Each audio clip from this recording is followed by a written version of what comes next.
Hi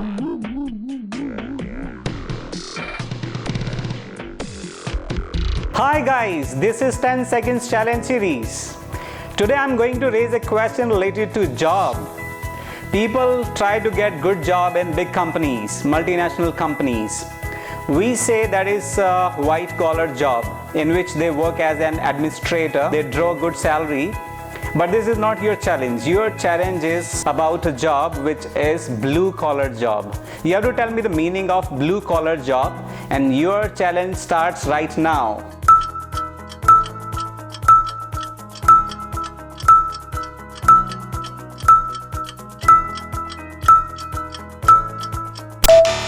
Your time is over.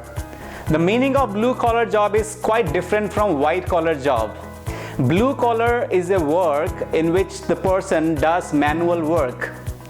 He is working on daily basis and drawing the wages, not salary. That is the meaning of blue collar job. There is another type of job that is called pink collar job.